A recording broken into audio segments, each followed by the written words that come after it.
자, 그럼 이제 조국혁신당 이야기 좀 안건이 많아서. 아유, 네, 좋습니다만 그 당 얘기해야 되나요? 얘기 뭐 덧붙이실 거 있습니까? 아니요, 그러니까 네. 모르겠어요. 조국 씨가 이제 비대위원장을 했어요. 맞습니다. 그러니까 당 이름은 조국혁신당이고 조국혁신당의 비상대책위원회 위원장은 조국인데 이번 성폭력 사건에 관해서는 조국 씨도 사실은 자유롭지 않아요. 자유롭지 않다는 건 감옥에 있었지만 조국 당이었고 감옥에 있었지만 피해자 측의 호소를 들었잖아요. 그걸 외면했거든요. 그러니까 민감한 현안을 피해갔던 거예요. 예. 사실 조국 씨가 책임 있는 정치인이라면 이랬어야죠. 짧게라도 감옥에선 자기 손으로 써야 되니까 편지를 뭐 길게 쓰지 못하더라도 짧게라도 이런 충격적인 일이 있어서 놀랐다. 피해자가 당한 고통 또 지금도 당하고 있는 고통에 대해서 정말 죄송하게 생각한다. 내가 비록 감옥에 있지만 내 책임도 크다. 내가 할 수 있는 모든 노력을 하겠다. 어떻게 해야 될지 좀 가르쳐 달라. 내가 남성이어서 성인지 감수성이 좀 부족할 수 있겠다. 그러나 하자는 대로 다 하고 내가 할 수 있는 노력 다 하겠다. 내가 일반 당원의 한 사람이지만 그래도 사무총장이랑 다 예전부터 인연이 많으니까 당장 편지도 하고 다음에 면회에 오는 변호사를 통해서도 그런 입장을 밝히겠다. 내가 예. 공개적으로 할 일 또 내가 개인으로서 할 일 알려달라. 그리고 다시 한번 정말 죄송하다. 내가 함께했던 조직에서 이런 일이 벌어졌다는 게 믿기지 않고 치욕스럽다. 뭐 이러면서 편지를 보내봤어요. 봐요 만약에. 예. 그랬다면 지금과는 완전 다른 상황이 그러면 연출될 수 있었을 그러면 것이다. 완전히 다르고 그다음에 조국은 정말 신뢰할 만한 정치인이 되는 건데 예. 지금 그렇지 않잖아요. 근데 이제 와서 뭘 수습한다는 그렇죠. 거예요? 거기에 이제 추가로 더 업데이트된 것은 김보엽 전 수석 대변인이 이제 본인의 입장을 내지 않았습니까? 네. 근데 혐의를 부인하고 있고 이런 반응이 또 나왔어요. 피해자 들으라는 듯 부인 입장을 공표하는 건 부적절하다. 라면서 이제 당이 김보엽 전 대변인에게 이런 입장을 또 내놨습니다. 그러니까 2차 가해라는 건 예. 뭐 주변 사람들만 할 수 있는 게 아니라 가해자도 할 수 있는 거죠. 네. 근데 김보엽은 김보엽도 한겨레 출신이잖아요. 네. 오랫동안 기자였어요. 그러니까 글의 효과를 알죠. 이 사람은 경찰 조사 받을 때도 한 번도 공개적으로 입장 밝힌 적이 없어요. 물론 뭐 친구들 만나가지고 투덜댔다는 얘기는 저도 많이 들었는데 하여튼 그런데 이번에 이제 피해자가 정식으로 피해 사실에 대해서 이야기하고 문제 제기한 다음에 쟁점이 되니까 이야기하는 거예요. 그건 아마 김보엽이란 이름들이 나오면서 그랬던 것 같아요. 네. 많은 사람들이 이 사건을 어떻게 불러야 되느냐, 이건 가해자의 이름을 거명해야 되지 않냐라고 네. 그래서 김보엽 뭐 성폭력 사건, 네. 뭐 성비위 사건 이렇게 불렀기 때문에 이제 자기를 좀 지켜야 된다고 생각했던 것 같아요. 근데 그래서 저도 그 김보엽이 쓴 글을 다 읽어봤는데 네. 전형적인 물타기예요. 이를테면 노래방에는 저쪽이 먼저 가자고 그랬다. 이건 비본질이잖아요. 그럼 노래방에 먼저 가자고 그러면 노래방에서 마음대로 해도 되나요? 그렇죠. 그러니까 예. 이건 전혀 다른 사실이잖아요. 네, 네. 그리고 노래방에 먼저 가자고 그랬다는 것도 사실인지를 따져봐야 되지만 그러니까 엉뚱한 걸 던지면서 메신저를 공격하는 그렇죠. 뭐 이런 전형적인. 방식이거든요. 예. 이렇게 배웠나 하는 생각이 들고요. 또 하나 중요한 거는요. 김보엽에 대한 형사사건이 진행 중이에요. 예. 경찰에서 그동안 조사를 했는데 지금 송치했거든요. 검찰에 송치가 됐습니다. 네, 송치라는 건 뭐냐면 이 사람 죄가 있으니까 검찰에서 기소해 주세요라는 거예요. 1차적으로 수사기관인 경찰은 김보엽의 범죄에 대해서 유죄로 판단했습니다. 물론 최종적인 법원 판단은 아니지만 객관적인 국가기관이 그렇게 판단했다는 건 김보엽이 가해자의 가능성이 매우 크다는 걸 확인한 거잖아요. 예. 이럴 때 김보엽에게 필요한 건 반성이죠. 네. 반성하지 않은 범죄자의 전형적인 모습, 잔머리 쓰는 범죄자의 모습을 보여준 거예요. 예. 저는 김보엽 알아요. 아까 얘기한 그 한겨레 기자도 예. 알고 개인적으로 아는데도 이렇게 얘기하는 건 나빠서 얘기하는 겁니다. 잘못됐으니까 네. 잘못된 걸 잘못됐다고 말씀해 주시는 거고 이제 그 이야기가 나와서 또 다른 뉴스로 좀 넘어가 네. 보겠습니다. 박정훈 그 해병대 수사단장 사건과 관련해서 외압 의혹을 받고 있는 김용원 인권위원이 있습니다. 네. 예, 근데 특검이 출범하기 한 2달 전에 본인의 컴퓨터를 교체한 게 나와서 이제 보도를 통해서 나왔는데 김용원 위원은 사실은 국방부 수사위와 비판하는 성명 냈다가 그 통화를 한 뒤에 이종섭 전 국방부 장관하고 통화한 뒤에 입장을 바꿨다라는 그런 이야기가 있는데 이 인권위원이지 않습니까? 네. 인권위원이 이런 행동을 했다.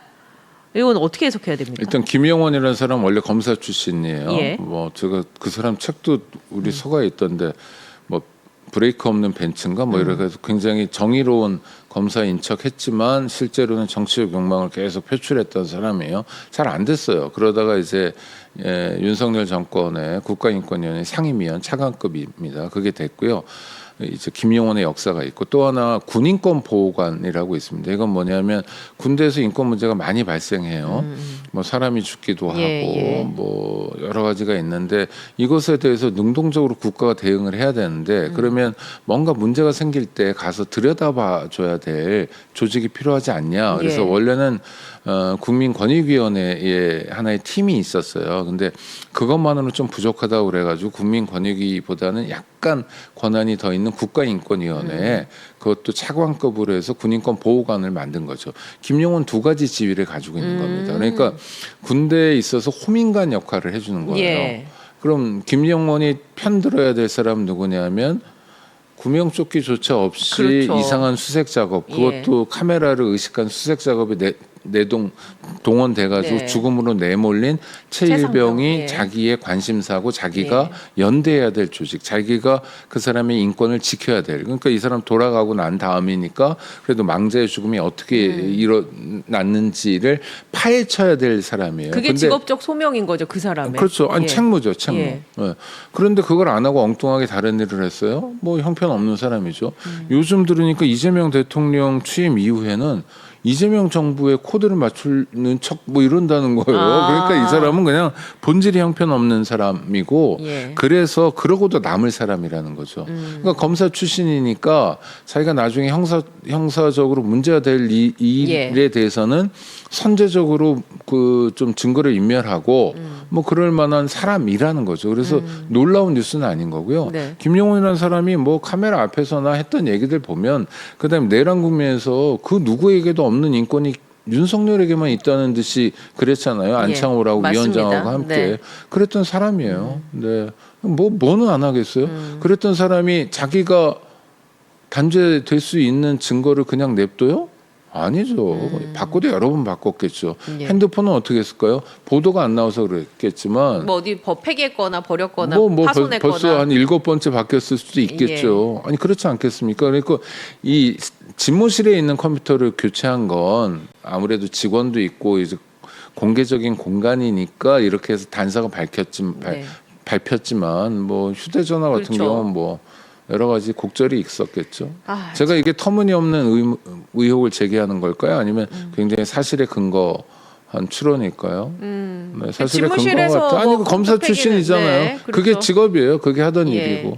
그 자기가 뭘 잘못했는지 알잖아요. 곽규택이처럼 뭘 잘못했는지 알잖아요. 그러니까 나중에라도 와서 죄송하다고 뭐 그러잖아요.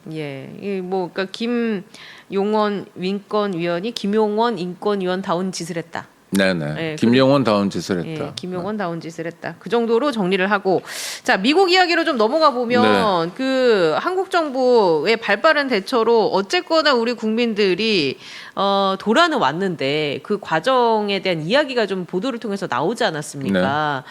두 가지 일단 그 뭐 미국 내에서의 구금 시설에 대한 어떤 그 뭐라고 해야 될까 위생적이지 않고 굉장히 힘들었던 그 공간에 대한 이야기도 한번 인권 쪽 전문가이시니까 여쭤보고 싶고 두 번째는 어제 MBC 보도에서 임산부한테도 이렇게 좀 심하게 대했다라는 뉴스가 나서 전 좀 충격받았거든요.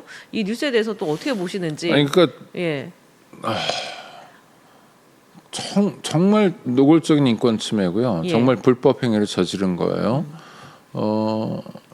무차별적이었고요. 그 다음에 시설 같은 경우도요. 뭐 구금 시설이잖아요. 단기 구금 시설이든 뭐든 간에 국제 그 최저 구금 규칙이라는 게 있어요. 유엔 차원에서. 그래서 어느 정도 뭐 사람들이 어느 정도 면적에 예. 있어야 되고 뭐 위생 시설은 어떻게 돼야 되고 뭐 이런 것들이 있어요. 뭐 식사는 어떻게 영양을 골고루 해서 줘야 되고 그러니까 범죄자라는 건 뭐 확정 판결을 받은 예. 사람이죠. 범죄자여도 그런 규칙이 있는데. 일정한 수준의 대우를 받아야 됩니다. 왜냐하면 사람이니까 죄가 밉지 사람 미워할 수는 없으니까. 근데 한국 노동자들은 어떤 겁니까? 죄인이 아니었거든요. 그렇죠. 그러니까 출입국 상에 있어서 뭐 비자 문제였어요.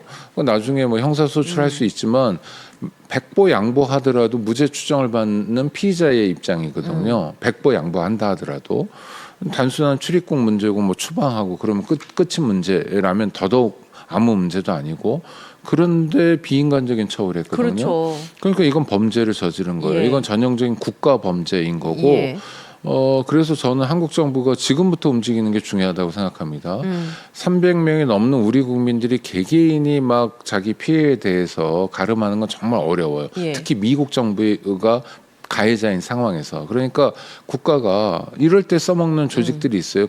국민권익위원회도 조사 역량이 있습니다. 예. 그다음에 국가인권위원회도 조사 역량이 있어요. 빨리 투입해가지고 예. 이분들 인터뷰를 다 따야 됩니다. 그다음에 체증을 해야 되고요. 예. 뿐만 아니라 이거는 우리가 미국 공무원들을 잡아다가 처벌할 수는 없잖아요. 뭐 그렇죠. 하고 싶지만 예. 하고 싶어요. 마음은 하고 싶지만. 근데 미국에 가가지고 뭐 전투기 보내가지고 네. 체포해 올 수도 없고 그렇죠. 전쟁을 할 수도 없고 말이 안 되니까 예. 그렇지만 저 사람들이 형사처벌 받아야 될 사람이라는 생각을 가지고 좀 경찰도 개입해야 된다고 봅니다. 그래서 경찰과 국가인권위원회 등이 협력해가지고 진짜 배기 전수조사를 해야 돼요. 그러니까 형사소송에 대비한 전수조사, 예. 그다음 민사소송에 대비한 전수조사를 해야 됩니다. 그럼 케이스들이 쫙 갖춰지잖아요. 그리고 재구성이 됩니다. 사실이. 그렇죠. 그러니까 임산부한테 어떻게 네, 했다가 네. 아니라 또 그것만이 아니라 사실들을 조각조각. 70명을 한 방에 가두고 뭐 이런 거. 그러면 이게 뭐냐면 다 사실은 손해배상의 대상이 되는 거예요. 손해배상인데 미국은 잘 알려진 것처럼 징벌적 손해배상 제도가 있습니다. 예. 그러니까 이거는 정말로 제 생각엔 한 사람당 한 20억, 30억 원 정도씩 예. 미국에서 받아야 될 거라고 생각해요. 그런다고 트라우마가 치유되지 않아요. 왜냐하면 네네. 인권 침해라는 게 아주 독특해서 우리가 감정의 동물이기도 그렇죠. 하잖아요. 지금 이분들이 가지는 입장이 그래요. 다시 미국으로 갈 거냐. 당신 먹고 살아야 될 노동자니까 다들 안 가겠다. 트라우마 온 거죠. 다들 안 가겠다. 예. 미국을 왜 가네? 놀러도 안 간다네. 그놈의 나라. 뭐 이렇게 돼버린 거거든요.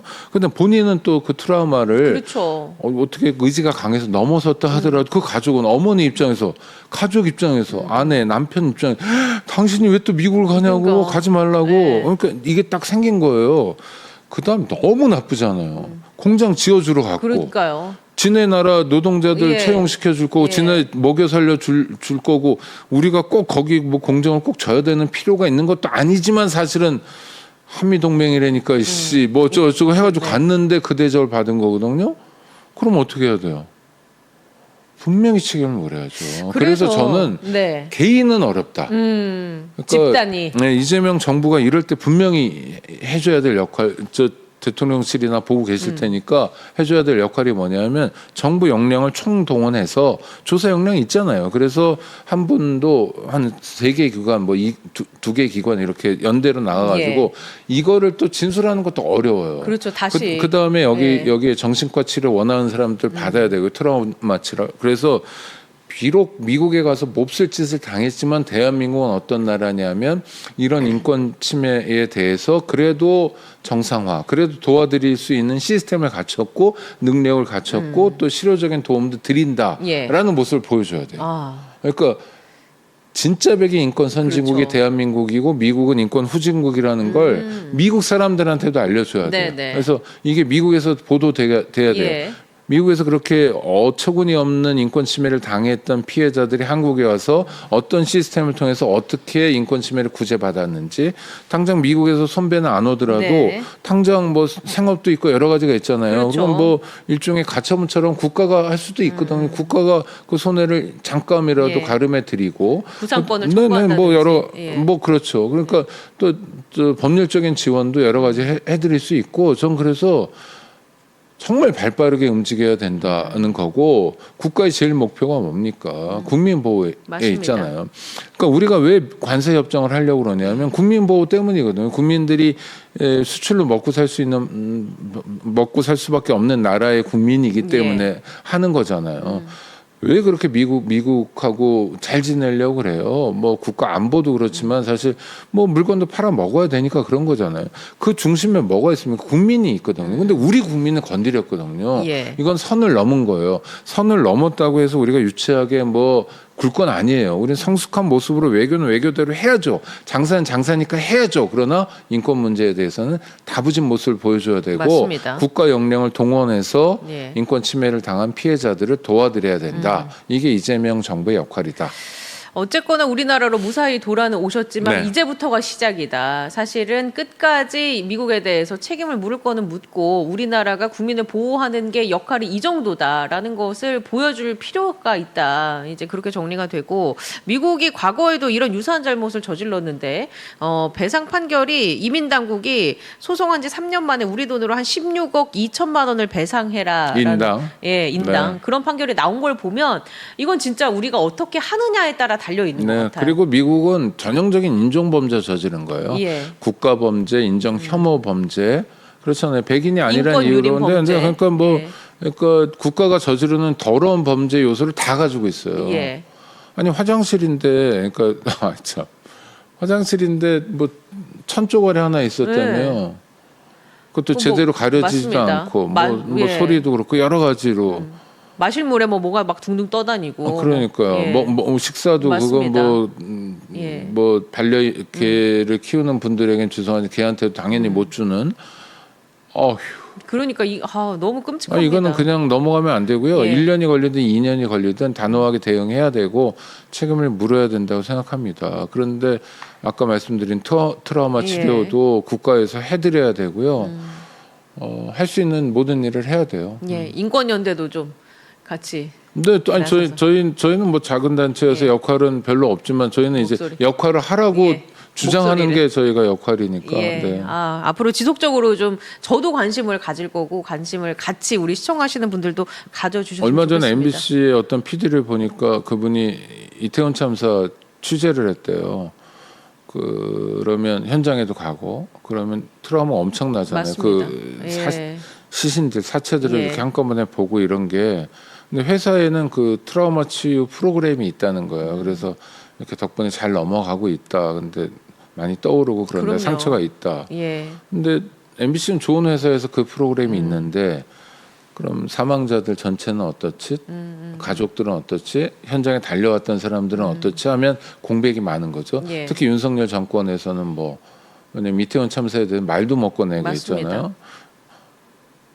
이번에도 마찬가지예요. 예. 그러니까 정부가 살아 있다는 거.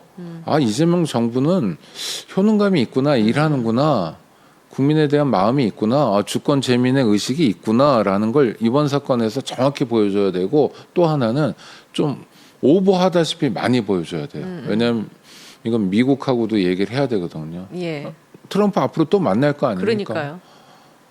그래서 아니 우리가 너네 뭐 미워하고 이런 거 아니다. 힘센 놈들이니까 깡패 앞에서 뭐 그런 얘기하는 거 아닌데 그때 갔다 온 뭐 예. 오해라고 미안하다 그러는데 그 국민들 우리가 이렇게 잘 모시고 네. 트라우마 치료도 해드리고 그 다음에 어떤 일이 있었는지 진상 조사도 다 하고 이런다라고 트럼프 앞에서 이야기할 만큼 예. 정말 열심히 해야죠.